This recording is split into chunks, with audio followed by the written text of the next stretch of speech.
بسم اللہ الرحمن الرحیم۔ پیارے ناظرین، فاوائس چینل میں خوش آمدید۔ السلام علیکم۔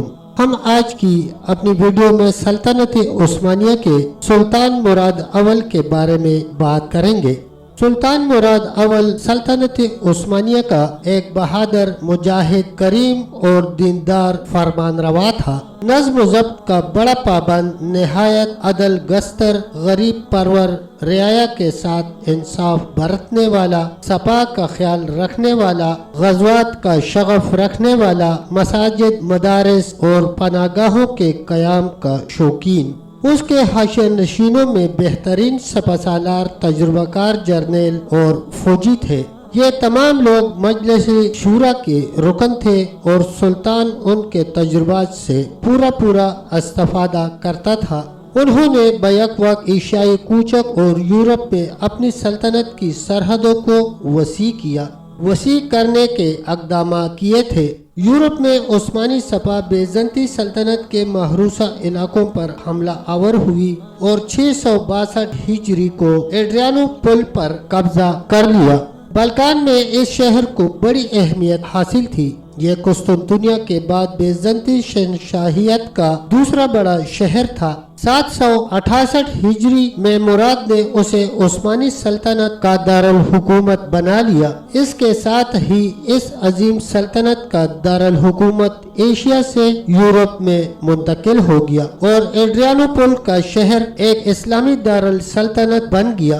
دارالحکومت کی اس منتقلی میں مراد کے پیش نظر درج ذیل اہداف تھے: ایڈریانوپل کے حربی استحکامات سے فائدہ اٹھانا اور جہادی سرگرمیوں کے علاقے سے اس کا قریب تر ہونا۔ یورپی اقالیم جن تک جہاد کی بدولت ان کو رسائی حاصل ہو چکی تھی، انہیں اپنی سلطنت کا حصہ بنانے میں مراد کی رغبت اور ان علاقوں میں اپنے قدم جمانا تھا۔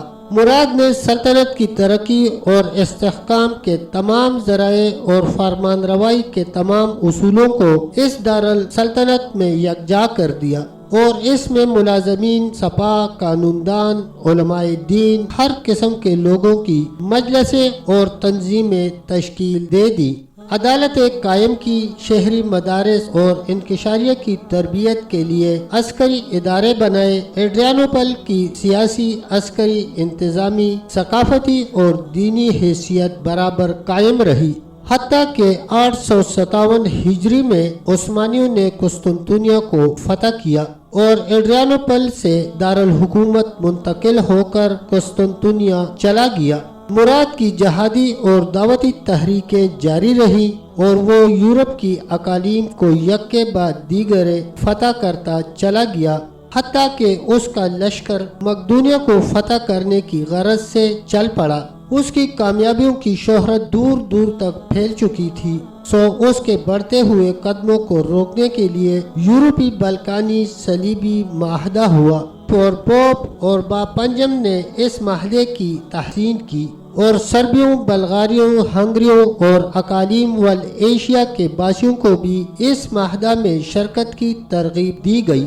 اس معاہدہ میں شریک تمام ملکوں نے ایک بہت ہی بڑا لشکر تیار کیا جس کی تعداد 60,000 افراد پر مشتمل تھی۔ عثمانی سپہ سالار لالا شاہین نسبتاً ایک چھوٹے لشکر کے ساتھ اس لشکر جرار کے سامنے خم ٹھوک کر کھڑا ہو گیا۔ دونوں لشکر دریائے مارتیزا پر تشیر من کے قریب ایک دوسرے کے مقابل ہوئے۔ زور کا رن پڑا، صلیبی لشکر کے پاؤں اکھڑ گئے۔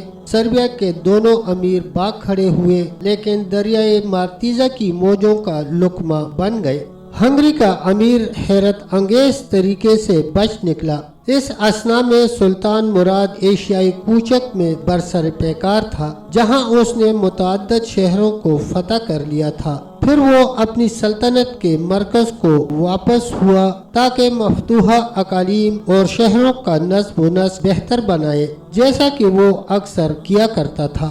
دریائے مارتیزا پر عثمانیوں کی یہ فتح کئی اہم امور کا پیش خیمہ ثابت ہوئی۔ اس فتح کے نتیجے میں تراکیہ اور مقدونیہ کی اقالیم فتح ہوئی اور مسلمان جنوبی بلغاریہ اور مشرقی سربیا جا پہنچے۔